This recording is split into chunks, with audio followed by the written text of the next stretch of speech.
Once an order of protection has been entered, it's important to impose remedies that make sense. Sometimes that involves counseling. And in order to make sure that that counseling has been meaningful and is followed up on, we need a compliance call. A compliance call, in short, is just the court making sure that the person who's been sentenced is doing what the court orders them to do.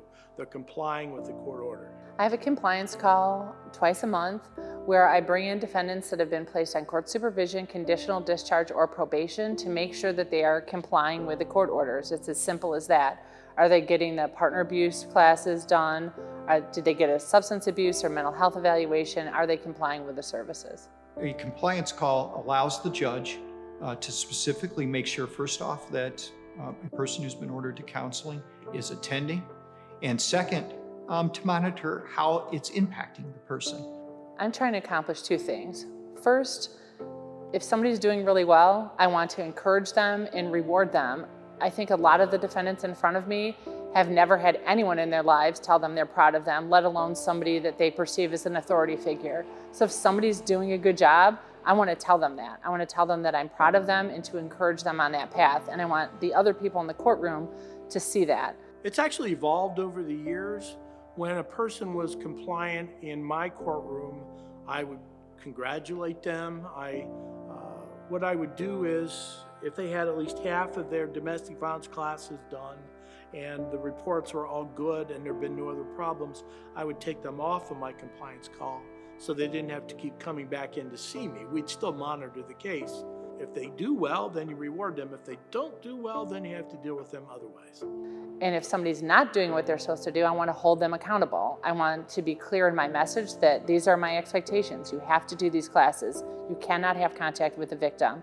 You have to do everything your probation officer is telling you to do. And if you don't, there'll be sanctions. I don't care who we are. I think sometimes accountability from others is important, and I think this area is no different. When somebody is assigned counseling, it can be very difficult for many reasons for them to get engaged.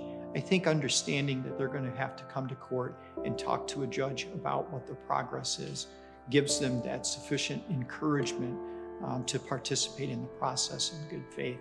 I think without it, you would have very few individuals that could be successful. I always tell the offenders in front of me, we all make mistakes, we all make bad decisions. Your character is you taking responsibility, taking accountability, and then improving from that. And I think them getting that consistent message and knowing the expectations is the real value of the compliance call. When I first started the compliance call, I would get a report or something like that. I'd count up the number of violations they had. Every violation was a day in jail. So that was pretty rigid.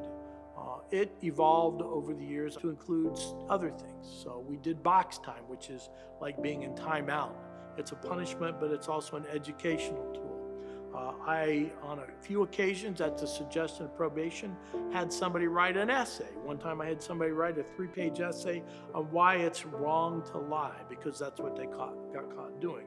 You can be creative, and that just putting somebody in jail really doesn't remedy the situation. In our community, we work with organizations who have taken on the responsibility of specializing in the type of counseling that's tailored to address these issues of domestic violence. They work together to create reports and communications that assure that the respondents who've been assigned to counseling and other responsibilities or remedies are following up on those court-ordered counseling or other responsibilities. I think having offenders know that they're going to have to come and see me and that I'm talking to their provider, I'm talking to their probation officer, so we're all on the same page.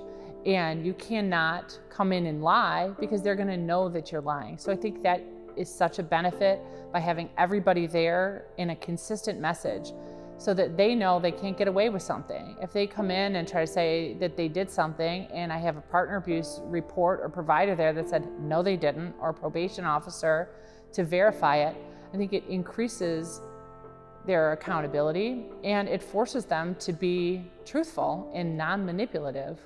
Talk to the other people that are involved, people that have stake in it, probation department, the state's attorney's office. Talk to your providers to make sure the providers understand their obligations to communicate with the court.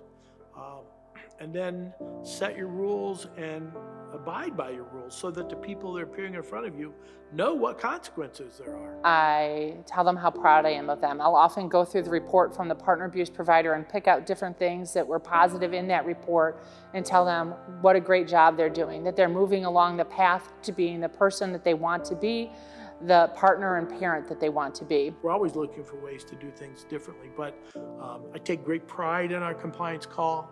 It's one of the reasons we were designated as a mentor court several years ago, because of the way that we ran our mentor court.